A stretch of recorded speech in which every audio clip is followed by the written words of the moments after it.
We want to try to get a little insight, Bob, into not just your business, but how you got to where you're at, your sort of educational background, and a little bit about your experience, and then sort of dig a little bit deeper into corporate communications and what it's all about.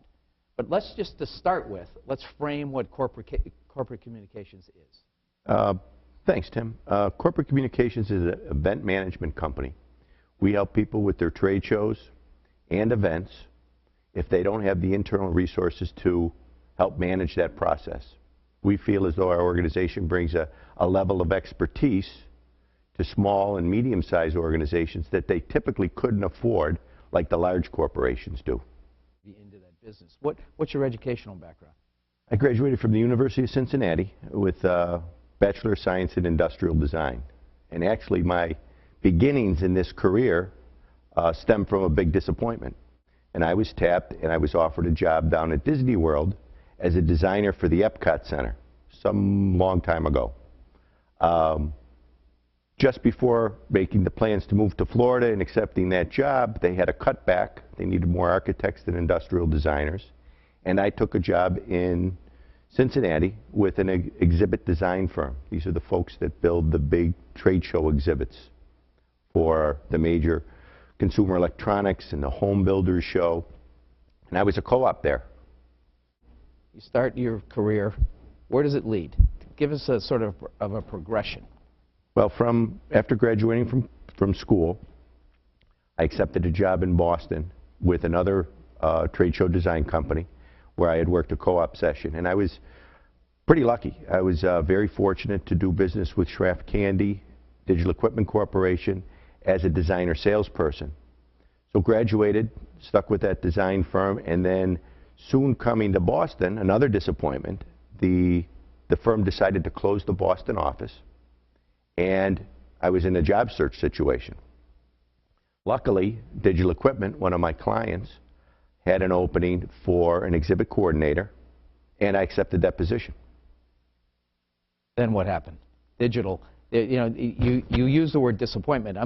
I think the interesting part is these disappointments have really opened the door to something else, hasn't it? In a lot of places in life, that's the occasion. You have a disappointment, and it leads to something that you wouldn't have dreamed could be better, and it's certainly a lot better. Now, how long was the digital run? Great run. 5 years, young kid, I started there when I was 22. I was full of spit and vinegar, wasn't intimidated by a lot of the things now that I probably would be intimidated by, and got involved in a lot of special programs with Ken Olson, the board of directors meetings, the stockholder meetings, the user groups, the large national computer conferences, and had a great run with them for 5 years. Now that sounds like it would have involved a lot of travel. Oh, there were months where I was only in probably New England for 2 days. Talk a little bit about the transition from a big corporation now to running your own shop. What were the challenges?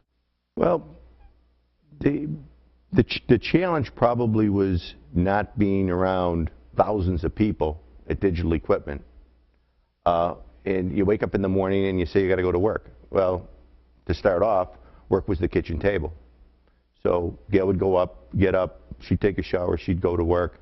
I'd get up, take a shower, put on my suit and tie, and sit at the kitchen table. So you kind of, for me, I kind of had to stay in that work mode.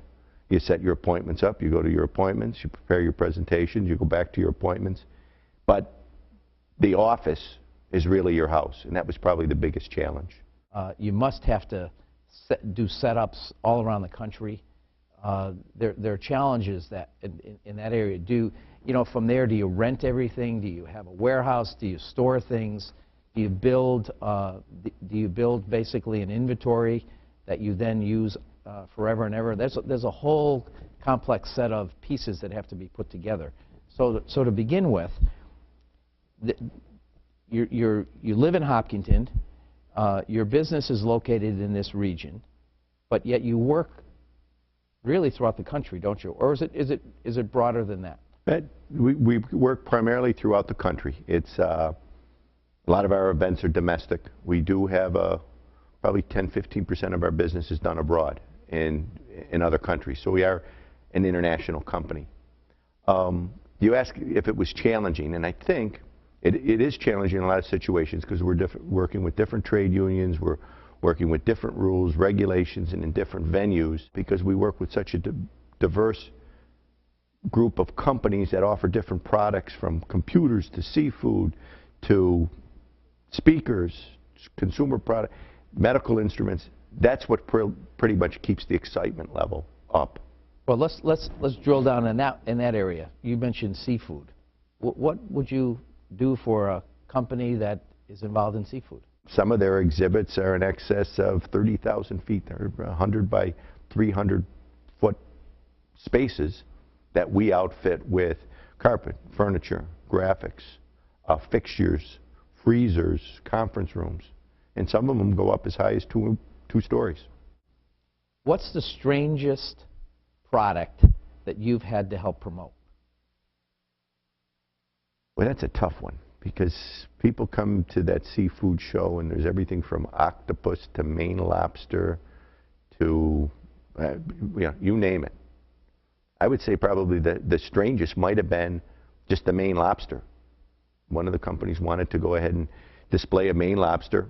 We went to one of the local markets, prepared a fish tank, and the woman at the show felt as though there wasn't enough salt in the fish tank. So she dumped a half a pound of salt in. Well, within an hour after the show opened, the water's cloudy, the lobsters look like they're dying. The premier comes in from the particular country. He says, "Get those lobsters out of here." So 2-3 guys were siphoning off the salt water, which was too salty. The good side of it, we got the fish tank out of there. The lobsters were gone. And the good thing was, Tim, that night, we had 3 to 4 or 5 pound lobsters at the dinner table. Oh, there you go. And only half the family likes lobster. So the planning, there's a planning process that takes place, but it sounds like part of your business is being on your toes and being able to be flexible and respond quickly. You can you're correct. You can plan these events for 6, and we do, for 6, 9, almost sometimes 12 months. And you get down to the day of the event, and I believe our ability to react and smile about it is what our edge is, because everything changes once the show opens.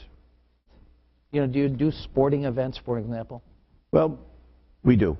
And again, it's a nice diversity for us because you kind of get bored with the trade show. So we have been involved with the Boston Marathon. We have been involved with the U.S. Open, the golf tournament. But our biggest client in the sporting world is the United States Tennis Association. Now, there's the U.S. Open, just held recently. Yes. It's another event that we help the tennis folks with. Now, what did you do for them? Well, that's a once-a-year event. It takes place over a period of 3 weeks. And they had a funny little problem. They're building a new tennis center there, and it's about a year and a half behind schedule. So our team goes down. We take a look at the venue. We take certain pictures. And we had an idea that this building, which is it's a beautiful building. It's all glass on 3 sides, which the attendees see. But if you looked inside the windows, there was all trash and there was construction, and so what we suggested is we cover every one of those windows, which there are over 400, from 16 feet down with a large mural, which the workers went inside could still see out, so we'd let the sunlight in, give them a nice work environment for that month or two before and after the event. But when the attendees came in, they would see these great big pictures of past winners, past players. And along with that and some other decor ideas that we had, it was said to be one of the best looking events they've ever had.